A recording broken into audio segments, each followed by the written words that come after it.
My audience members today are Drew and Jacinda.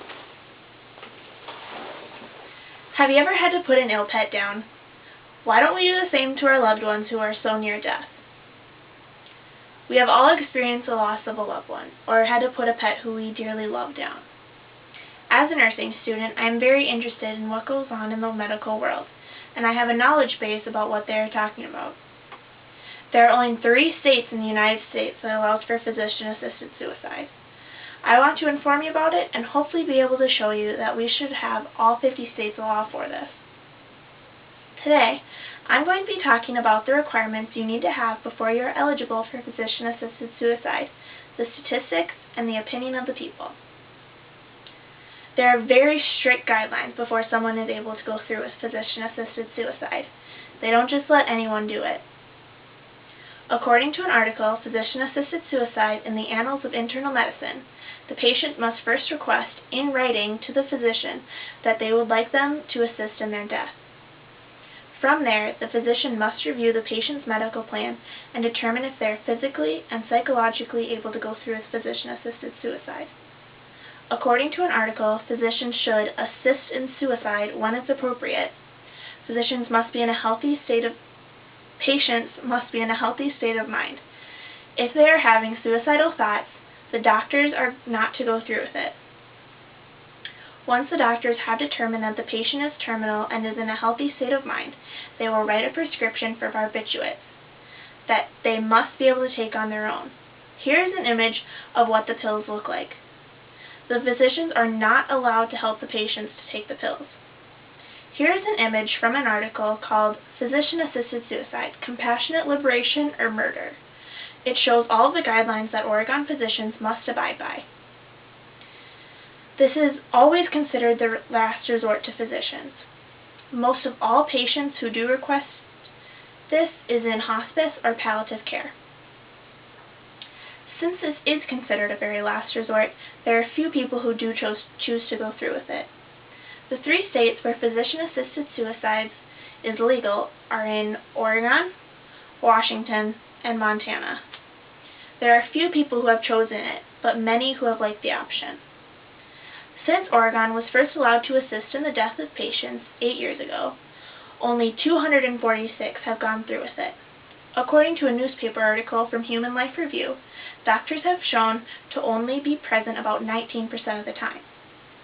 According to the same article, 0% of patients have been depressed or impaired mentally before taking the barbiturates. There have only been 13 reported cases where there has been a complication in the process, such as vomiting.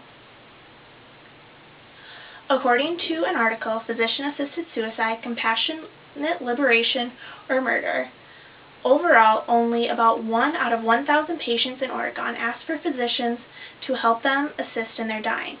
17% said that they seriously considered it as an option. All patients who go through with physician-assisted suicide are in a clear state of mind and are aware of what's going on to happen as a result. The biggest concern for most patients are their families.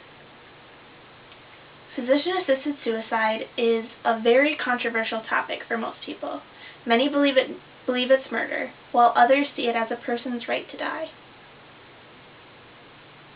According to an article from the New York Times by Louise Arneson called Weighing the End of Life, many people struggle with putting a beloved family pet to sleep and would never consider doing something like that to a terminally ill family member. She continued to talk about an experience she had with putting her dog to sleep and wondered if maybe she waited too long. Maybe she put the dog through too much pain. Many people who are ill wonder whether all the pain in their little time is worth it, but at least they're able to see their families each and every day. They're able to speak their mind, unlike those beloved pets. In another opinion from WNet.org by Michael H. White, he thinks that all people should have the right to die, just as long as they are competent and terminally ill. He also says that it should be used as a last resort if all other treatment options have been exhausted, which is true according to the guidelines that I have discussed earlier. Many people have opinions about physician-assisted suicide, but taking into consideration all the facts, it's something that many people consider. Only a few states allow for physician-assisted suicide, but with all the precautions taken and the rights of human beings, all states should allow for physician-assisted suicide. Today, I talked about the guidelines physicians take before they are able to allow for a patient to go through with physician-assisted suicide, the statistics of people who go through with it, and the opinions of the people. Imagine someone you dearly love is terminally ill, with not much time left, and in excruciating pain. Is their pain worth going through? Next time there is a vote for whether or not the state should allow for physician-assisted suicide, vote yes.